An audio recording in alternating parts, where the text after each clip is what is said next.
Hello everyone, welcome back. Here, I would like to continue to explain the DNA of Shangri-La.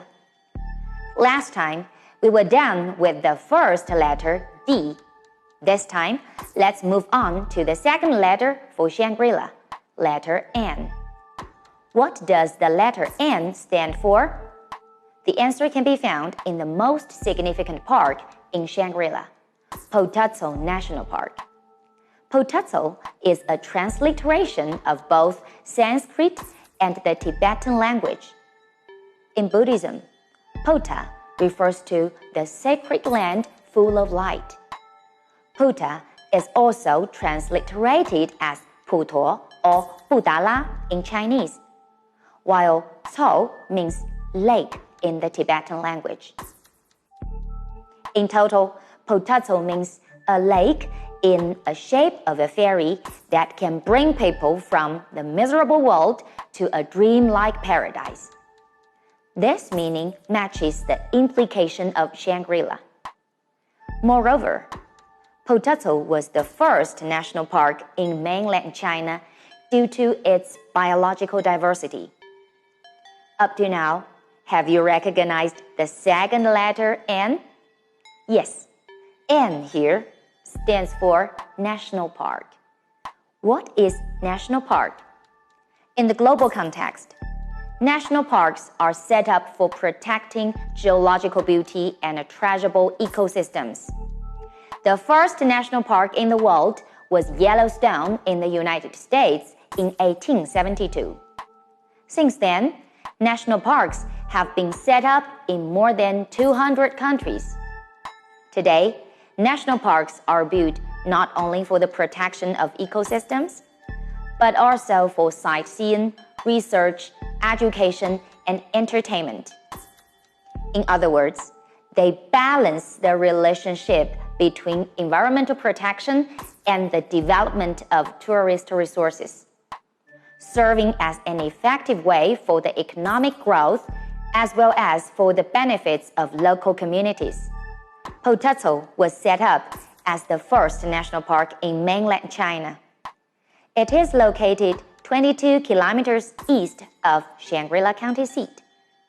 It was opened to the public in June 2007. It has a well-preserved ecological diversity, including more than 30 species of endangered animals and more than 2,000 species of rare plants. So, Potazzo deserves the honorable title, National Park, which is the highest official standard in China to display the essential value of ecological diversity. Covering an area of over 1,000 square kilometers, the Potazzo National Park is composed of 4 parts: the Shudu Lake in the north, the Bita Lake in the south, and in between them, the Militang Meadow and the Luorong Ethnic Cultural Village, as well as nature reserves areas. The 4 parts are linked by a 69-kilometer ring road, and the battery-operated shuttles can drive visitors around the park. The shuttle tour can prevent the ecosystem here from possible tourism pollution.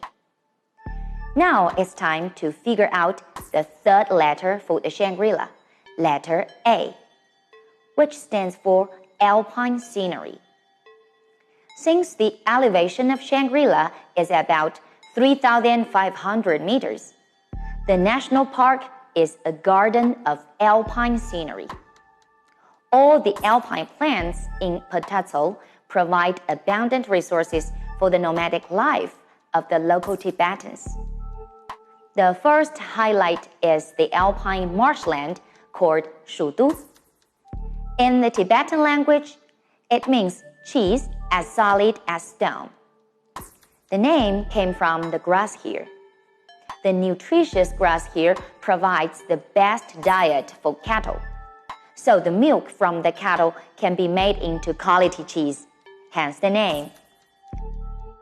Shudu Lake plays an important role in the Tibetan people's nomadic life due to the fresh water and nutritious grass, the pure water, fresh air, clear streams, and the fragrant flowers make it a fairyland here. Fir forests near Shudu Lake are also kept in a good condition. In the forest, there are a lot of silk-like plants which hang from the trees. They are called sunglow, a kind of plant from the lichen family. As a traditional Tibetan herbal medicine, it has high economic value, serving to cure rheumatism, trauma, and cough. The second highlight for alpine scenery is Militang pasture, which means a pasture resembling Buddha's eye in the Tibetan language. It is the renowned highland pasture in Shangri-La. The place is like a natural scroll painting with blue sky, clouds, snow mountains, meadows, Tibetan houses, cattle, goats, and shepherds. The third highlight of the alpine landscape is Luorong Ethnic Village. Luorong means good path or land in Tibetan language, and small valley in the Naxi language. Whatever the meaning, the name reflects the close relationship between the Naxi and Tibetan people. Here, tourists can see the Tibetan people's way of life, in which yaks, mastiffs, and matsuik are important. Yaks produce milk and carry goods. Tibetan mastiffs are the guardians of the Tibetan people and cattle. Brave and alert, a single mastiff can take care of over 200 goats or 100 cattle. Matsuik is also considered important as local specialty. It is a kind of alpine mushroom containing amino acids. In addition to its delicious taste, it is of great medicinal value, especially for cancer patients. However, it only grows in the wild alpine forest. Therefore, matsuik has grown increasingly precious and expensive. Matsuik has become a source of income for Tibetans. The Potazzo National Park is a major matsuik production area. The last highlight for the alpine view is Bita Lake, which is located in the south of the park. The altitude of the lake surface is 3,539 meters above sea level. It is rich in marsh vegetation and highland water plants, as well as pastures. Therefore, the lake is renowned as the Highland Pearl. Up to now, we have understood the DNA of Shangri-La. It is a dreamlike land. There is the first national park in mainland China. It is an alpine garden to refresh your mind. Hope you are impressed by DNA of Shangri-La. Okay, that's all for today. See you next time. 边长知识边学英语，希望这里的词汇表可以帮到你哦。